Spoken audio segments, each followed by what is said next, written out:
नमस्कार. मी वैद्य अस्मिता दामले मनोधारा चॅनेलमध्ये तुमच्या सगळ्यांचं खूप खूप स्वागत आहे.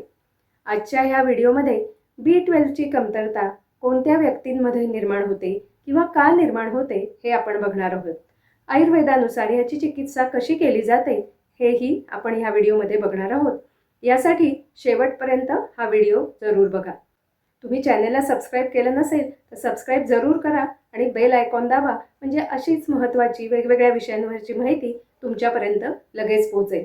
आणि तुमच्या मित्रमैत्रिणी, नातेवाईक यांनाही शेअर करायला विसरू नका.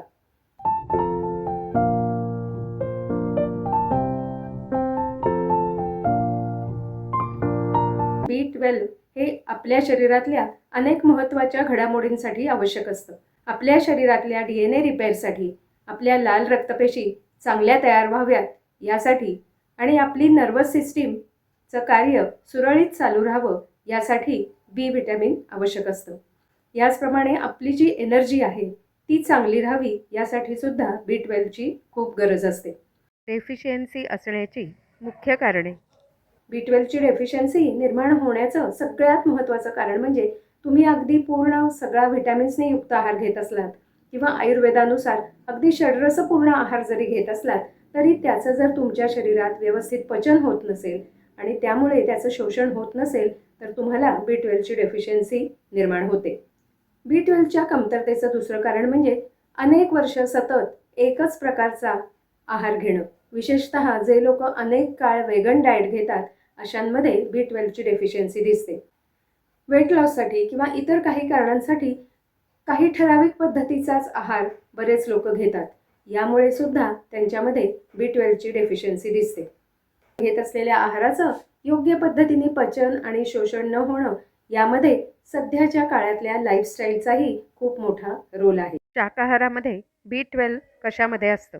शाकाहारी लोकांमध्ये B12ची डेफिशियन्सी होऊ नये यासाठी दूध, दही, ताक, लोणी, तूप यासारख्या दुग्धजन्य पदार्थांचा समावेश त्यांनी आहारामध्ये करायला हवा. फर्मेंटेड फूड हे B12चा उत्तम स्रोत आहे, यासाठी त्याचाही आहारामध्ये समावेश करायला हवा. मात्र आयुर्वेदानुसार फर्मेंटेड फूडचा आहारामध्ये समावेश करत असताना तुम्ही सकाळच्या आहारात किंवा 4 वाजेपर्यंतच्या खाण्यामध्ये समावेश करावा. मोडाची कडधान्य, पालक, बीट, गाजर, मशरूम यामध्ये B12 खूप चांगल्या प्रमाणात असतं. आयुर्वेदानुसार हे सगळे पदार्थ कच्चे न खाता थोडेसे वाफवून त्यामध्ये दीपन पाचन पदार्थांचा वापर करून मग आहारामध्ये समावेश करावा. B12च्या डेफिशियन्सीची आयुर्वेद चिकित्सा. आयुर्वेदानुसार या डेफिशियन्सीची चिकित्सा करत असताना सगळ्यात जास्त फोकस हा आपल्याला भूक चांगली लागणं, आपल्या अन्नाचं व्यवस्थित पचन होणं आणि त्याचं चांगल्या पद्धतीने शोषण होणं यावर केला जातो. चांगला प्रदीप्त व्हावा आणि अन्नाचं पचन चांगलं व्हावं यासाठी जिरे, मिरे, ओवा, हिंग, त्रिकटू यासारख्या पदार्थांचा आपल्या आहारामध्ये आहाराच्या बरोबरीने इतर पदार्थांबरोबर समावेश करायला हवा. आयुर्वेदानुसार चिकित्सा करत असताना लाईफस्टाईल मॉडिफिकेशनलाही खूप महत्त्व दिलं आहे. आपल्या दिवसामध्ये वात, पित्त, कफाचे काळ ठरले आहेत आणि या त्रिदोषांची शरीरातली कार्यही ठरलेली आहेत. त्यानुसार आयुर्वेदामध्ये दिनचर्येचं वर्णन केलेलं आहे. या आयुर्वेदिक घड्याळानुसार लाईफस्टाईल मॉडिफाय करायला सांगितली जाते. आयुर्वेदिक घड्याळ काय आहे, आपली दिनचर्या कशी असावी याबद्दलचा व्हिडिओ आपल्या चॅनेलवर आहे, त्याची लिंक मी डिस्क्रिप्शन बॉक्समध्ये देत आहे. लाईफस्टाईल मॉडिफिकेशनमध्ये पंचकर्म, योग, प्राणायाम यांचाही समावेश केला जातो. या व्यतिरिक्त या डेफिशियन्सीची चिकित्सा करत असताना आयुर्वेदानुसार काही औषधी वनस्पतींचा वापर केला जातो. यामध्ये आवळा, शतावरी, अश्वगंधा, ब्राह्मी, त्रिफळा आणि गुळवेल यांचा समावेश केला जातो.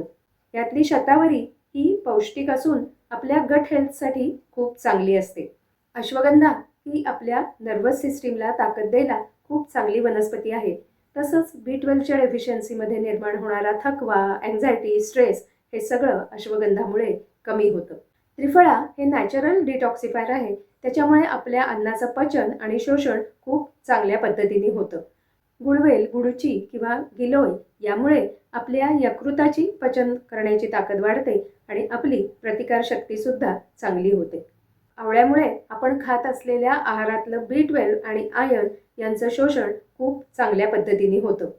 B12च्या डेफिशियन्सीमुळे आलेली अँझायटी, स्ट्रेस, डिप्रेशन या सगळ्यासाठी ब्राह्मी या वनस्पतीचा खूप चांगला उपयोग होतो. आपल्या शरीराला 2 to 4 pg/ml एवढी रोज B12ची गरज असते. त्यास गाईच्या दुधामध्ये अर्धा चमचा गाईचं तूप घालून घेतलं असता आपली B12ची रोजची असणारी गरज बरीचशी पूर्ण होते.